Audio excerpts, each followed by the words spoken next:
Well, those were the headlines that we are tracking for you from the startup world. To this top story today, newly listed Ola Electric took the spotlight as it forayed into the electric motorcycle segment with the launch of the Roadster series motorcycles. Ola Electric's bike portfolio under this range comprises of 3 models with prices starting from 75,000. My colleague Ritu Singh caught up with founder Bhavish Agarwal to know about the company's revenue outlook, the motorcycle launch and more. Here's a slice of that conversation. Now as the environment is changing, what can you guide the street in terms of what FY25 will look like in terms of your sales trajectory and your revenues? The key highlight of this earnings was that our automotive segment, and this is the first time we were publishing earnings, and we actually split our earnings into 2 segments, the auto segment and the cell segment, given the nature of the businesses and the stage of the businesses. So the key highlight is that the automotive segment is actually almost EBITDA break-even. You know, we have come from last quarter of almost negative 8% EBITDA to negative 2% EBITDA, about a 30-odd crore EBITDA. And there was a one-time reversal of PLI. If that was not there, you can assume it was an EBITDA neutral quarter for us on the automotive segment. So actually, that's a very important highlight that I want to share with all your viewers, that there were a lot of people in the industry who used to believe, can EVs make profits? Right? And we have shown that actually we're already there. Despite a reducing FAME subsidy curve, despite what you mentioned, our tactical discounts here and there, which we keep doing and we'll always do. But EVs are a very solid business model. EVs are the future, not just from a consumer lens, but also from the balance sheet, as our financials this quarter tell. Well, operational, you're still cash, when we talk about operational cash flows, you're still in the negative. Yes. The loss has widened sequentially. It has widened over the last year. So what can you guide the street about, achieving this break even? When will you get to that stage? See, the reason, that's a very fair question, Ritu, and that's why we have shown 2 different segments. Because on one side, automotive for us is growing well. And we are seeing increasingly good operating leverage. Because we've already invested into the factories, we're sitting in the factory. So we've already invested, and as we are increasing volumes, the fixed costs are not going up with it. So, and that's why our EBITDA is almost break even in this quarter in the automotive segment. For automotive, you saw us announce today the new motorbikes. Yes, we'll get to that. We'll get to that. But from a financial perspective, the motorbikes are built on the same platform, same factory, all fungible capital expense. So it's not going to increase the cost structure in any meaningful way, but volumes will go up further. Scooters are continuing to grow, and motorbikes will add on top of the scooters. So this increasing volume over the course of this year with new products, as well as with penetration growth, is going to get more and more operating leverage for the automotive segment. So that's the key highlight on the automotive segment, growth and profitability.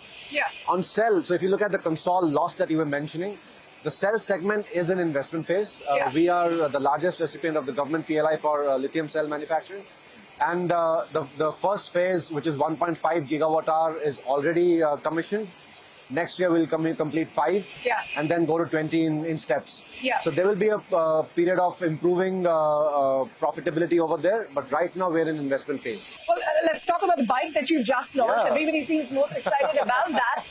Starting at 79.99 all the way up to 2.5 lakhs, as your introductory prices. Just give us a brief sense of when deliveries are starting in the first year of manufacturing. What kind of units are you looking to produce? What are the aspirations there? What we've announced today are 3 bikes, not just one, across a price band, like you mentioned, from 2.5 lakh rupees to 75,000 rupees. So the Roadster Pro, the Roadster and the Roadster X. Now, the important point to note for your viewers is that all these bikes will actually start from where the scooter supply chain and cost structures are already. Right? Because the entire platform is common. And the suppliers are common, the supply chain is common. So we'll have a good gross margin from the starting point. And then we already have capacity in our factory. We have an installed capacity of about 1 million units a year.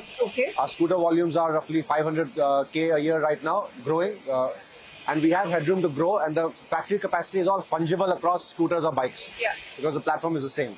So we are going to grow in the existing capacity, and then when we cross 1 million combined capacity, we'll install more in the factory. Because you'd announced these last year and now you're officially launching them. You must have a sense of the demand. I'm just trying to understand, given that you say it's 2/3 of the overall two-wheeler business, will it be the same when it comes to revenue for you? See, again, we will have to see how the revenue and the scale happens. But I feel very confident that there is going to be a stronger rate of growth in motorbikes because of a few things. Firstly, the market is already educated on EVs now. Yeah. 3 years ago, nobody knew EVs. Yeah. We had to educate the scooter customer about what an EV is. We had to set up the charging network. We had to set up the retail distribution network. We had to set up a brand. We had to do a service network, all of these things. Well, there's lots to talk about, but let me quickly touch upon what you announced with respect to Kruthrim.